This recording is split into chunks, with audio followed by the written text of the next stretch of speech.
Now today, I would like to talk about conspiracy theories. And I would like to talk about the kind of people who believe in conspiracy theories.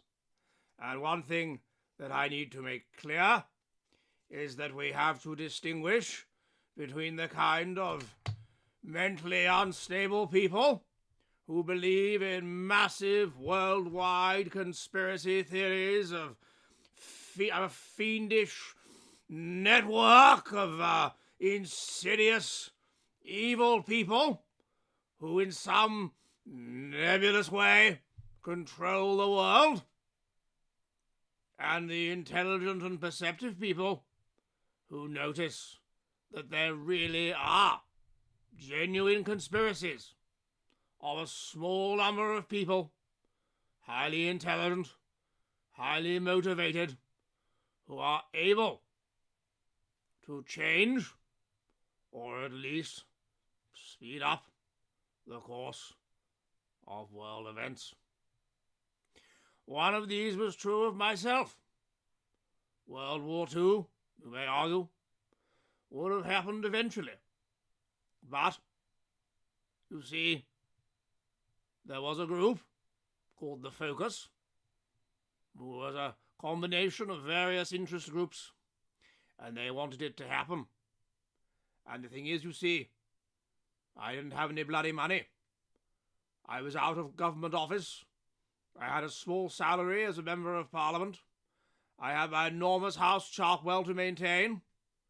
I was an alcoholic. I was a glutton.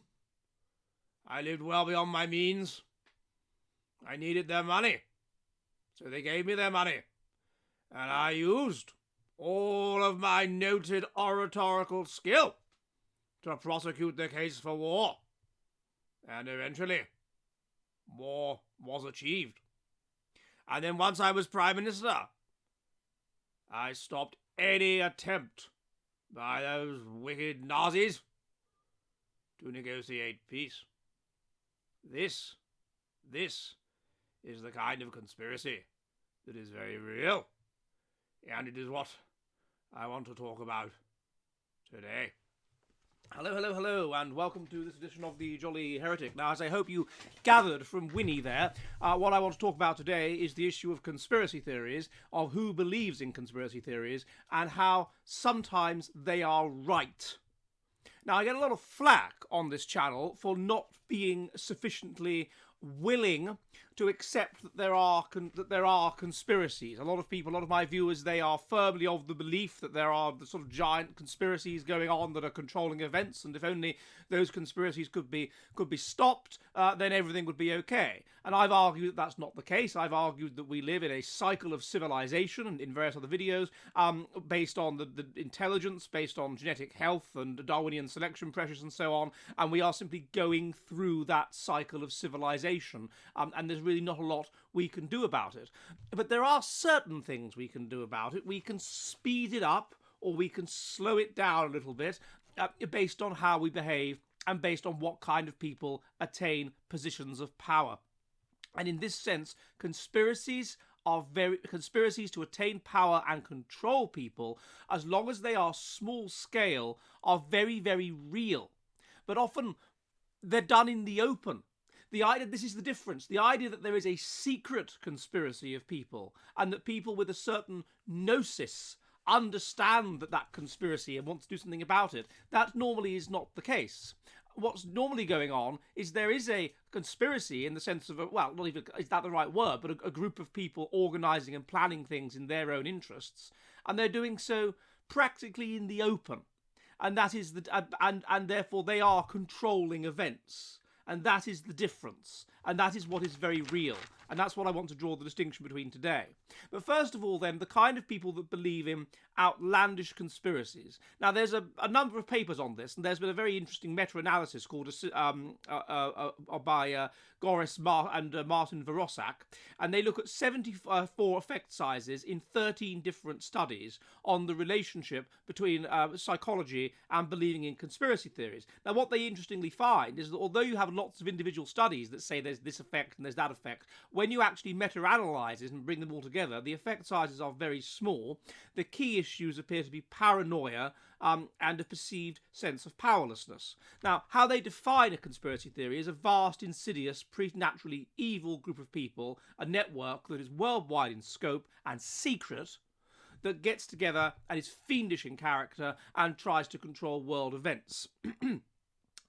Now, if you look at the nature, and they also note that it's important that for it to be classed as a conspiracy theory, it has to involve assumptions. It has to involve the assumption of a conspiracy where there is a more probable alternative explanation. So what we're talking about then is very, very outlandish conspiracies, aliens controlling your mind level conspiracies, very extreme conspiracies. Now, who, according to the various studies they find, are attracted to these? First of all, it is people with what's called high openness, unusual thought patterns, according to various studies. If you are high in openness, then you'll be attracted to unusual things, and one of those may be a conspiracy. Secondly, it is simply those that suffer from paranoia. If you are a highly paranoid person, which is an element of this neuroticism, feeling negative feelings strongly, then you may feel that there is a conspiracy going on against you and against the world itself.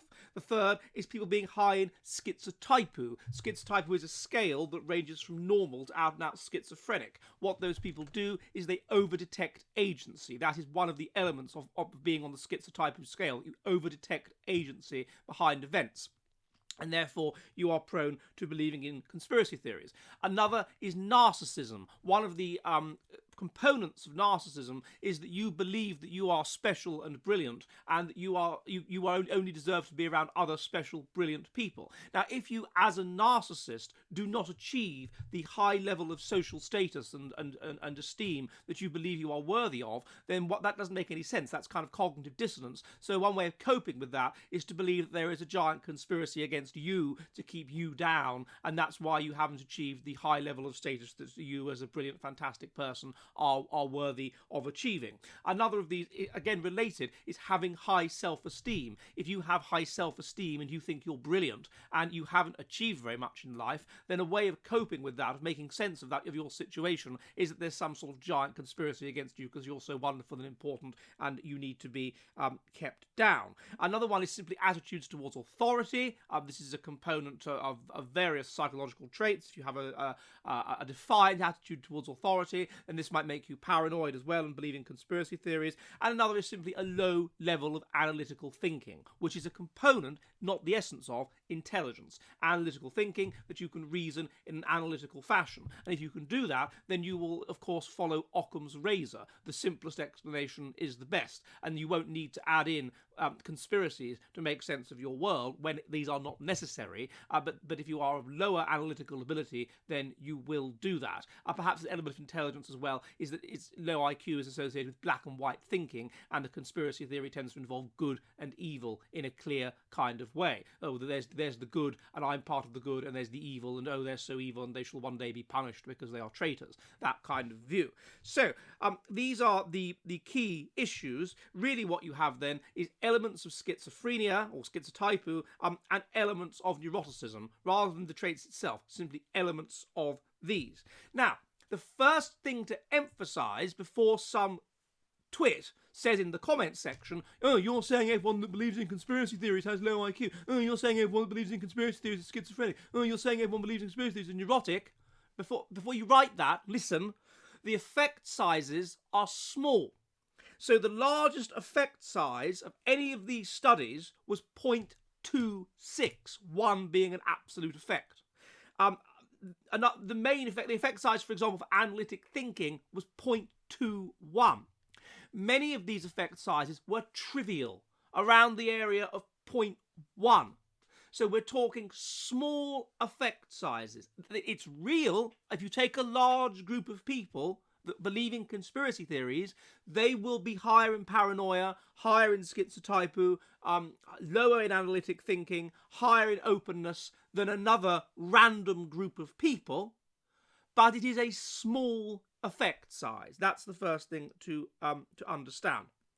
The second thing, when all of this was sort of put together in a meta-analysis, then a lot of these effect sizes started to fall apart, because the way that it's analysed is different instruments. There's all kinds of problems. So when you're comparing like with like, it starts to fall apart, and a lot of these papers don't seem to work. And what the meta-analysis concluded was that the key predictors of believing in in outlandish conspiracy theories, I'm not talking about genuine conspiracy theories where it really is a conspiracy.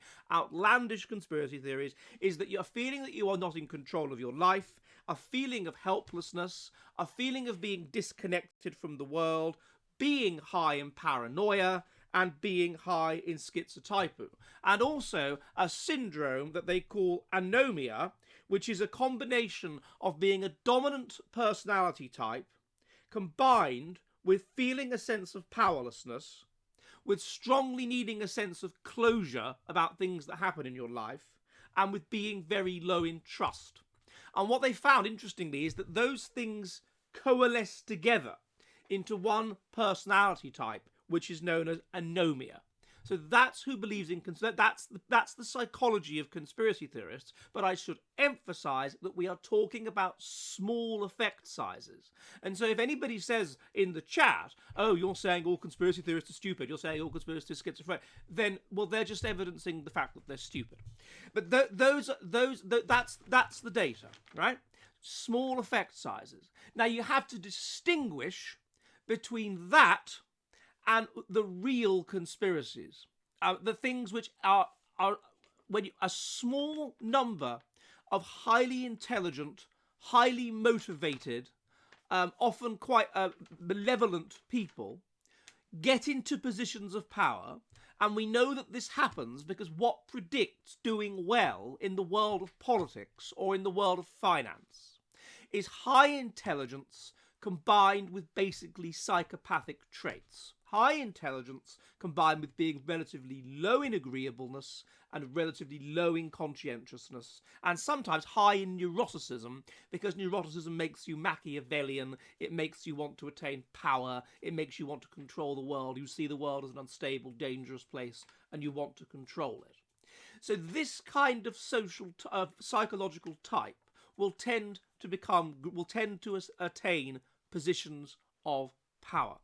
And once they do that, then you get the effect which academic Agent has talked about in his new book, The Populist Delusion. You get the effect whereby you get the organised minority, the oligarchy, who will get together and try and control things in their own interests. Now, you can describe that as a conspiracy theory if you like, but I would say it's not really a conspiracy, because often they do so quite openly. They're not really doing so behind the scenes, or if they are, they're not doing so behind the scenes particularly successfully, because it tends to come out. They simply are an oligarchy that has power. The second, and this raises the first problem with the concept of a conspiracy theory, that we apply the term conspiracy theory to any group of people getting together with selfish intent to push the world in their own interests. We shouldn't do that, because it's a conspiracy. It's supposed to be secret. And this raises the second problem with the concept of conspiracy theory, which is that, as happens with a lot of terms that begin in academia, it has become an insult, in the same way that if you're going to call people racist, well, that's no longer a neutral term. That's a term that's highly emotionally laden. Nobody would want publicly, but few people anyway, to admit to being a racist. So that's no longer a neutral term of academic discourse. Far right, similarly, is damaging to be called far right. So in political science, it's not a neutral term of academic discourse. It's a bludgeon word which attempts to encompass people that in any way deviate from the accepted norms, and so kind of reprove them from doing so, through emotionally manipulating them into getting back in line for fear of an association with the genuine, far right thing. It's rather like the word papist in the past, or the word heretic. It's a extremely emotive, extremely damaging word, the aim of which is to manipulate people who even slightly deviate from the norm, who can't possibly realistically, by any realistic definition, be called heretics or papists or whatever, and to sort of bring them back in line. And that's true of far right, and it's true of racist, and it's true of conspiracy theorists increasingly, because something that we're not allowed to talk about on YouTube is said to be a conspiracy theory. And yet when those that think it's a good thing assert it, then it's not a conspiracy theory, it's just a fact. But when those that don't think it's a good thing assert it, it's a conspiracy theory, and therefore it's this sort of wild thing. But one could argue, if something is happening, evidently, like clearly happening, then and that you have people saying it's happening and that it's a good thing, that's not a conspiracy theory, is it? So it's just a way of shutting down debate about something that's actually occurring. That's the problem with the term. And that was what we saw, what we see, I think, with World War II. It's so awful for us to realise that it's not actually the case that we don't have power and there's this giant preternatural satanic conspiracy that's controlling things. There's not a lot we can do about it. That's not the case. Actually, we could get power if we had the intelligence and the ability to do so, and then we could operate with other people like us in our own interests. It's just that we don't. And that's the problem, and that's the thing that's kind of upsetting. But those conspiracies, if you want to call them that, are very real. And an example of that was with the way in which World War II was manipulated. The British people did not want to go into World War II, but certain people within the elite, such as this group, the Focus, they wanted to go into World War II, and they manipulated. They funded Churchill, who had no money basically, and was just Machiavellian and wanted power and money, to prosecute the case of World War II. We got into World War II. Churchill managed to become Prime Minister, and then, of course, he had many, many opportunities to end World War II, and he didn't, because he was a warmonger. So that is an example. That's the kind of example of the conspiracy that's real. Something that's, if you want to call it a conspiracy, maybe we should just call it a scheme, which is because it's openly done. Which is a relatively small number of highly elite people who push things in their own interests at a small scale and do so openly. This is the point, that it can't be a secret. And they may well then dismiss those who say this is happening, those who say, look what you're doing this terrible thing, which is going to be bad for us. Oh, you're just a conspiracy theorist, you're schizophrenic, you're something wrong with you. Now, an example of this can also be found in a book by Carroll Quigley called Tragedy and Hope. And in this book, he basically looks at the world. Well, it's mainly the world. It's between 1880 and 1963, but basically it's the events after World War I. Now, this was a highly eminent historian, Ivy League trained and whatever, but his book was mainly ignored and sort of not talked about. Why? Because he dared to highlight something which some would call a conspiracy, but let's just call it a scheme, which was a scheme by highly intelligent Machiavellian people to take control of what was going on in the world and push it in their own interests. Basically, it was finance capital. I was a group of people called the Round Table. Now, let's be clear, this isn't a conspiracy. They published a journal in which they were quite clear what they were doing. It was an oligarchy, a group of people of high intelligence and of a certain personality type who got together and decided this is how we are going to try, over time, to push the foreign policy of America and of Britain. And they were successful in so doing. It was based around Cecil Rhodes. Basically, it was to control UK foreign policy. He sets up a group of people, foreign relations, and eventually they start to control these people with these ideas, start to control newspapers like the Times and the Observer. They have the Rhodes Scholarship, which inculcates people with their ideas, and the idea basically is to use British foreign policy as a means of civilising and thus controlling certain opponents of British power, such as the Boers, such as the Irish, such as the Indians, and so on. These people therefore were behind the partition of Ireland, they were behind the partition of India, they were behind what happened in Palestine, they were behind what happened in South Africa. And the idea was to make these countries sort of submissive, useful really, in British terms, to stop them from fighting and causing problems so that it didn't interfere with the power of the British Empire and therefore didn't interfere with their financial interests. This was planned out, it was quite clear, it was a scheme, and they were open about it in the journal which they published. Now, after the war, after World War One, they move on to American foreign policy. And this is people not only just Rhodes because he dies, but Rothschild, Viscount Esher, Earl Grey, the Astors, various people. They're all interconnected. They all know each other, and they move on to American foreign policy, and they push to control American foreign policy. And they're particularly influential up until between about 1910 and 1920. Now, it strikes me that we don't like hearing about this, and this is why this information was not, the book was not widely reviewed, the book was kind of suppressed, and it's equally, we don't like hearing about what Churchill did and his behaviour, because it forces us to accept that we could behave in certain ways and achieve certain aims, but we don't, and we have to sit back and let certain people do so.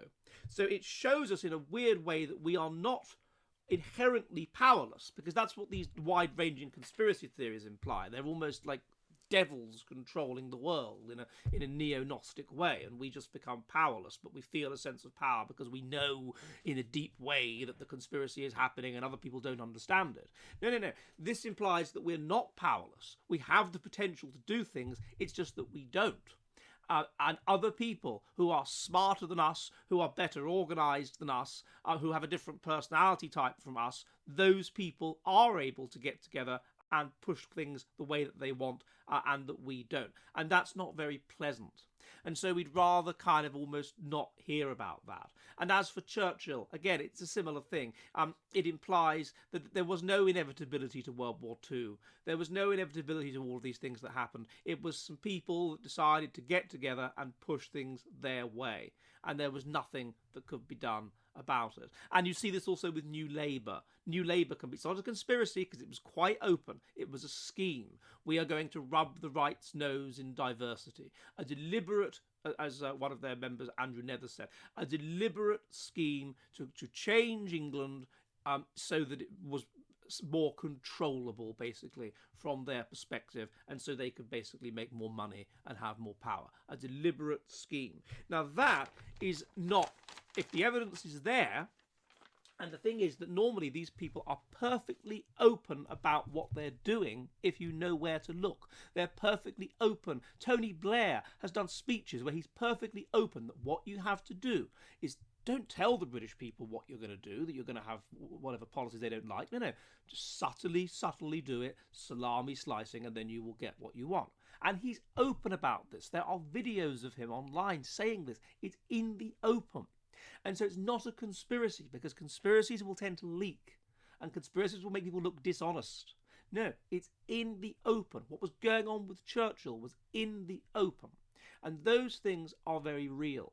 So it's the secret, large-scale conspiracy that is unlikely, because it will leak and people will be shown up. And that we have the data on the personality of those that believe in that. But the small scale, call it a conspiracy if you like, but it's not even a conspiracy. The small scale construction of oligarchies in order to push things the oligarchies' way against the wishes of the vast majority of the people, that is very real. And it is based on the organisation, which is underpinned by the intelligence and personality of the oligarchy members. So it is not true. If you're going to call that a conspiracy, that's perfectly logical and reasonable. It's the outlandish conspiracies that are associated with certain psychological traits, which people might see as negative. It's the small-scale one, believing in those, I mean. It's the small-scale ones that's just associated with looking at the evidence and being logical and reasonable. Well, I hope that has been of interest, and if it has, then please subscribe. It really helps if you do that. Please remember I live stream on Mondays and Thursdays at 7 p.m. UK time, 2 p.m. New York, and I will see you soon. And goodbye!